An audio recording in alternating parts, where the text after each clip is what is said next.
State of Utah versus Tyler James Robinson. Could you state your name?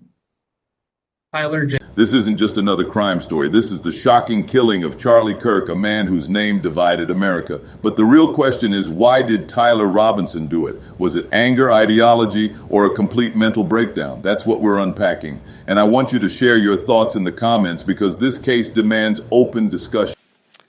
The roommate. Police interviewed Robinson's roommate, a biological male who was involved in a romantic relationship with Robinson. The roommate told police that the roommate received messages from Robinson about the shooting, and he did provide those messages to police. On September 10th, 2025, the roommate received a text message from Robinson which said, "Drop what you're doing. Look under my keyboard." The roommate looked under the keyboard and found a note that stated, quote, "I had the opportunity to take out Charlie Kirk, and I'm going to take it." Police found a photograph of this note. The following text exchange, then took place. After reading the note, the roommate responded, "What? You're joking, right?" Robinson, "I am still okay, my love, but am stuck in Orem for a little while longer yet. Shouldn't be long until I can come home, but I gotta grab my rifle still. To be honest, I had hoped to keep this secret till I died of old age. I am sorry to involve you." Roommate, "You weren't the one who did it, right?" Robinson, I am. I'm sorry." Roommate, "I thought they caught the person." Robinson, "No, they grabbed some crazy old dude, then interrogated someone in similar clothing. I had planned to grab my rifle from my drop point shortly after, but most of that side of town got locked down. It's quiet, almost enough to get out, but there's one vehicle lingering." Roommate, "Why?" Robinson, "Why did I do it?" Roommate, "Yeah." Robinson, "I had enough of his hatred. Some hate can't be negotiated out. If I am able to grab my rifle unseen, I will have left no evidence. Going to attempt to retrieve it again. Hopefully they have moved on. I haven't seen anything about them finding it." Roommate, "How long have you been planning this?" Robinson, "A bit over a week, I believe. I can get close to it, but there is a squad car parked right by it. I think they already swept that spot, but I don't want to chance it." Robinson again, "I'm wishing I had circled back and grabbed it as soon as I got to my vehicle. I'm worried what my old man would do if I didn't bring back Grandpa's rifle. IDEK if it's had a serial number, but it wouldn't trace to me. I worry about prints. I had to leave it in a bush where I changed outfits. Didn't have the ability or time to bring it with. I might have to abandon it and hope they don't find prints.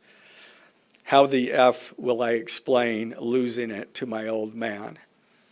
Only thing I left was the rifle wrapped in a towel. Remember how I was engraving bullets? The F in messages are mostly a big meme. If I see notice bulge UWU on Fox News, I might have a stroke all right. I'm going to have to leave it. That really effing sucks. Judging from today, I'd say Grandpa's gun does just fine, IDK. I think that was a $2K scope. Wink, wink. Robinson again, delete this exchange. Again, Robinson, "My dad wants photos of the rifle. He says Grandpa wants to know who has what. The feds released a photo of the rifle, and it is very unique. He's calling me, RN. Not answering." Robinson, "Since Trump got into office, my dad has been pretty diehard MAGA." Robinson, "I'm going to turn myself in willingly. One of my neighbors here is a deputy for the sheriff." Again, "You are all I worry about, love." That came from Robinson. Roommate, I'm much more worried about you. Robinson, don't talk to the media, please. Don't take any interviews or make any comments. If any police ask you questions, ask for a lawyer and stay silent. Who was Tyler Robinson? Tyler, James Robinson, was 22. He grew up in a quiet town in Utah with parents who worked in law enforcement and two younger brothers. Neighbors remembered him as smart, polite, and quiet, a boy who did well in school, earned strong test scores, and even took college courses while still in high school. After graduating in 2021, he enrolled in an electrical apprenticeship program. On paper, nothing seemed out of the ordinary. No arrests, no police reports. Even his voter registration showed him as unaffiliated, inactive, the kind of young man who hadn't even cast a ballot in recent elections. In many ways, he seemed invisible, not a radical, not a criminal, just another face in the crowd. But beneath that quiet exterior, change was happening. His family noticed a shift in his beliefs. Once politically neutral, Tyler began leaning leftward, showing outspoken support for gay and transgender rights. And this wasn't just abstract. He was in a romantic relationship with his roommate, a transgender woman in the process of transitioning. For friends, this relationship was more than companionship. It was a window into a new identity Tyler was building for himself. But alongside this transformation came signs of something darker. Investigators later uncovered messages where Tyler admitted he had, quote, had enough of Charlie Kirk's hatred. His private communications revealed disturbing steps of preparation, retrieving a rifle from a hidden drop point, engraving bullets with words and symbols, even planning how to hide clothing and dispose of the weapon. These weren't the acts of someone who suddenly snapped. They were deliberate, premeditated. When authorities searched further, they found bullet casings etched with strange messages, some political, some anti-fascist, others borrowed from the obscure corners of online meme culture. It was as if Tyler was blending ideology with performance, turning his rage into something symbolic, almost theatrical. And then came the collapse. After his arrest, officials placed him under suicide watch. He was given a prevention smock confined in a high-security unit after court records revealed he had expressed a desire to end his own life. What started as anger and obsession seemed to end in despair. So who was Tyler Robinson? Not a hardened criminal, not an obvious extremist on paper. He was a young man with no record, a shifting ideology, a new identity, and a mind spiraling into dangerous obsession. The warning signs were scattered in private messages, online posts, and bullets engraved with rage. And when they finally converged, they exploded into the killing of Charlie Kirk. Who was Charlie Kirk? Charlie Kirk wasn't just another commentator. He was a force in American conservative politics. Born in 1993 and raised in the suburbs of Chicago, Kirk gained national attention at a young age. By just 18, he had founded Turning Point USA, a nonprofit organization focused on mobilizing conservative students on college campuses. What started as a small operation grew into a powerful network with chapters across the country. He became a regular speaker at conferences, a best-selling author, and a fixture on cable news, podcasts, and social media. To his supporters, Kirk was a voice of clarity in a polarized age. He spoke unapologetically against what he called woke culture, pushed back against progressive policies, and argued for limited government, strong borders, and traditional values. For many conservatives, especially younger ones, he embodied the idea that the right could fight back on cultural battlegrounds long dominated by the left. That made him not just a political figure, but a symbol of resistance, a rallying point. But influence comes with its shadows. For critics, Kirk represented something far different. They saw him as combative, polarizing, and often dismissive of marginalized groups.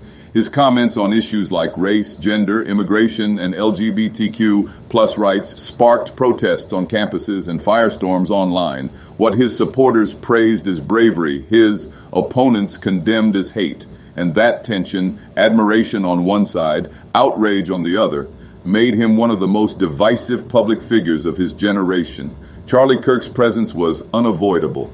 With millions of followers, online, and appearances on national platforms, he carried influence far beyond his age. To some, he gave a sense of belonging. To others, he represented everything wrong with modern conservatism. That divide is what made him powerful, but also what made him a target. Because in today's America, influence isn't neutral. It inspires and it provokes. And in Kirk's case, it would ultimately draw deadly consequences, the encounter and the crime. On the morning of September 5th, 2025, two very different lives collided. Charlie Kirk, public speaker, political influencer, conservative icon, had traveled to Salt Lake City, Utah for a scheduled appearance at a Turning Point USA campus event. For him, it was routine, a speech, a QA, a chance to energize a conservative student base. But for Tyler Robinson, this wasn't routine. Investigators now say he had been preparing for this day.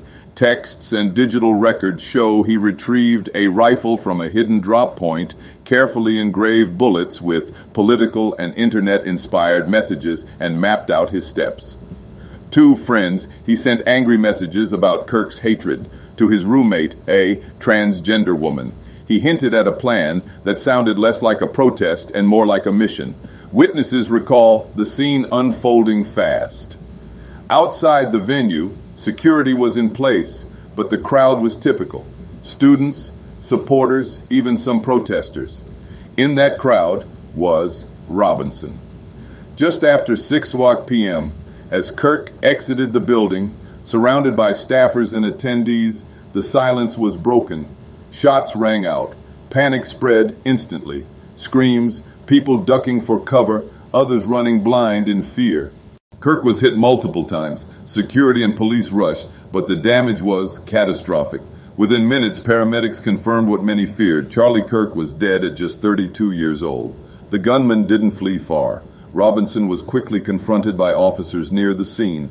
Records show he initially resisted, then surrendered. In his possession, the rifle, additional ammunition, and casings marked with strange inscriptions. Some political slogans, others cryptic phrases pulled from obscure online corners. To investigators, it looked less like random violence and more like a planned, symbolic act of assassination. What happened in those few seconds outside that building wasn't just the death of one man. It was the collision of two worlds. A young man consumed by ideology and anger, and a political figure whose influence had made him a lightning rod. Their encounter lasted only moments, but its impact rippled nationwide. Was it ideology or mental breakdown? After Tyler Robinson's arrest, the question loomed, why was this political? Was it personal, or was it the unraveling of a troubled mind? On one hand, the evidence of ideology is hard to ignore. His family noted that, over the past year, his political leanings shifted left. He expressed support for LGBTQ+ rights. He spoke against what he called hatred and conservative rhetoric. And most, damning of all, he engraved bullets with political messages. In text messages, he wrote he had, quote, had enough of Kirk's hatred. To many, this points to ideology. A young man radicalized, turning anger into political violence. But there's another layer. Robinson had no criminal record, no history of violence, nothing to suggest he was dangerous. Until recently, court filings and jail records show he was placed on suicide watch immediately after the shooting. Friends and investigators uncovered messages where he spoke of wanting to die. This wasn't the confidence of a hardened extremist. It was the language of a young man in collapse. His careful planning may look ideological, but it may also reflect a mind unraveling under the weight of obsession and despair. And yet, personal motives linger in the background, too. Robinson was in a relationship with a transgender roommate, a relationship tied closely to his new political and personal identity. To him, Kirk may not have just been a political opponent. He may have symbolized rejection, hatred, or even a personal threat to the life Tyler was trying to build. If so, this wasn't only about politics or mental illness. It was deeply personal. So, what drove Tyler Robinson? Was it ideology carefully shaped online? Was it untreated mental illness spiraling into violence? Or was it something more intimate, the collision of his new identity with the figure he saw as its enemy? Investigators, courts, and commentators will continue to debate, but ultimately the answer may never fit. neatly into one box. And maybe that's the most unsettling part, closing an open discussion. Charlie Kirk's death wasn't just the loss of a husband, a father, a son, and a political voice. It was a chilling reminder of how quickly words, ideology, or even fractured minds can spiral into violence.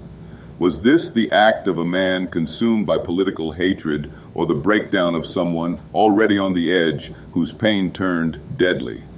Perhaps it was both ideology fueling instability. One thing is certain, once a life is taken, it can never be returned. This case forces us to confront hard questions. Are we safe in a society where politics can spark murder, where disagreement can end with a bullet instead of debate?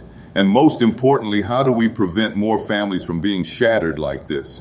I want to hear from you. What do you think really pushed Tyler Robinson to pull that trigger? Was this political, personal, or psychological? Let's talk about it in the comments below. Your voice matters.